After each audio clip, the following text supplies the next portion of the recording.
పెట్టాను. అద్భుతమైన మూవీ ఇది. ఎక్కడున్నావో తెలియలేదు.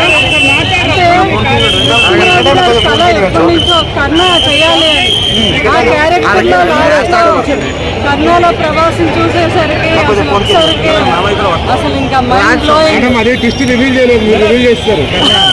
లేదు, సినిమాలో తెలుస్తుంది కదా. విజయ్ దేవరకొండ గారు కూడా చాలా బాగా చాలా ఎక్సలెంట్ గా చేశారు. కృష్ణరాజ్ గారితో అమితాబ్ బచ్చన్ గారు స్క్రీన్ షేర్ చేసుకోలేదు. చేసుకోవడం ఎలా అనిపించింది? చాలా ఆనందంగా ఉంది నాకు. అది చూస్తూ ఉంటే ఆ ఇద్దరు కాంబినేషన్ నాకు అందులో కృష్ణరాజ్ గారు కనిపించారు.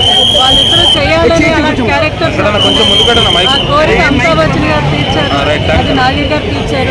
ఇంకా ఇందులో అమితాబ్ బచ్చన్ గారి గురించి అయితే ఇంకా వీళ్ళు ఇంకా అసలు సుప్రీమ్స్ వీళ్ళు ఏంటంటే ఎన్ని లాంగ్వేజెస్ ఉన్నాయో అన్ని లాంగ్వేజెస్ అద్భుతమైన ఒక సినిమా మన కలికి.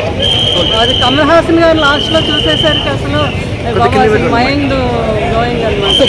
పార్ట్ 2 గురించి చాలా ఎక్సైటెడ్ గా ఉన్నారు. ఇలా ఉంది అంటే పార్ట్ 2 దీనికి 1000 రెట్లు ఎక్కువ ఉంటుందని నేను ఊహిస్తాను. దీన్ని కూడా నేను ఇంతలో ఊహించలేను కన్నా ఎక్కువ ఇంకా మనకు అసలు అంత చిక్కని ఒక అద్భుతమైన సినిమా ఈ కలికి. అందరికీ కూడా ఇన్ని సంవత్సరాల తర్వాత మనకి ఒక అద్భుతమైన సినిమా ఇచ్చారు మా నాగి గారు. ఇప్పుడు భర్త గారు రాజమౌళి గారు కూడా యాక్ట్ చేశారు. ఎలా అనిపించింది అమ్మా మీకు స్క్రీన్? అది చూస్తే నేను అది స్క్రీన్ షాట్స్ కూడా చూసి అందరికీ పంపించాను.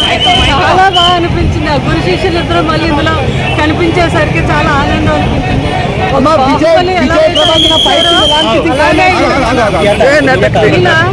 బాహుబలి ఎలా అయితే ఇచ్చారో దానికి 100 రెట్లు ఎక్కువగా ఉంది ఈ సినిమా. రాజమౌళి గారు భవిష్యత్తులో మహాభారతం సినిమా తీస్తామని చెప్పేసి అన్నారు. సో దాంట్లో ప్రభాస్ గారు ఎటువంటి పాత్ర పోషిస్తే బాగుంటుందని మీరు అనుకుంటున్నారమ్మా? ఆయన ఏ పాత్ర ఇచ్చినా కూడా కృష్ణరాజు అదే మన ప్రభాస్ గారికి ఆ పాత్రకి న్యాయం జరుగుతుంది. అందులో మనకి క్యారెక్టర్ కనిపిస్తుంది కానీ మా బాబు ప్రభాస్ గారు కనిపించింది. లాస్ట్ లో అదే సీన్ నాకు కనిపించింది. అయితే ఏదైతే కృష్ణరాజు గారు నమ్మి ఈ ప్రాజెక్ట్ ని ఆయన శిష్యుడిగా మా నాగే గారికి అప్పచెప్పారో దానికి 1000 రెట్లు కాదు 1000 రెట్లు కాదు న్యాయం చేశారు మా నాగే గారు. కృష్ణరాజు గారు చాలా ఆనందిస్తారు. అబ్బా అసలు మైండ్ బ్లోయింగ్ ఈ మూవీ. మా బాబు ప్రేక్షకుల యొక్క రెస్పాన్స్ మీకు ఎలా అనిపించిందమ్మా థియేటర్? అసలు ఫస్ట్ నుంచి లాస్ట్ వరకు క్లాప్స్ విజిల్స్ తప్ప ఎక్కడ ఆగలేదన్నమాట. అందరూ కూడా నాకు మొత్తం ఇంటర్నేషనల్ గా కూడా అన్ని మొత్తం విదేశాల నుంచి కూడా నాకు మొత్తం అవే మెసేజ్. ఇది ఇంకొక లెవెల్లో ఉంది మేడం, ఇంకో లెవెల్లో ఉంది. ప్రభాస్ గారు అయితే అసలు ఇంకా ఆయన సుప్రీం హీరో కాదు, అసలు యూనివర్సల్ హీరో కాదు, అంతకన్నా ఎక్కువ అని అందరూ చెప్పడం నాకు చాలా గర్వంగా ఉంది. సో కూటమి విజయం సాధించిన తర్వాత వచ్చినటువంటి మొదటి పాన్ ఇండియా పెద్ద మూవీ ఇది. సో పవన్ కళ్యాణ్ గారి అభిమానులు కూడా చాలా ఆనందపడుతున్నారు. ఎందుకంటే పవన్ కళ్యాణ్ గారి అభిమానులు కూడా చాలా సపోర్ట్ చేస్తారు కలికి. సో మీరేం చెప్తారు?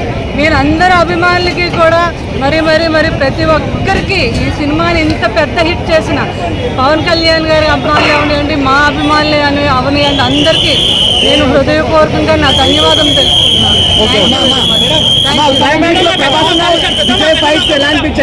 చాలా బాగున్నాయండి. అయితే ఇంకో వేరే లెవెల్లో ఉన్నాయి. దీనికి మాటలు లేవు అంతే. ఓకే అమ్మా, థ్యాంక్ యూ.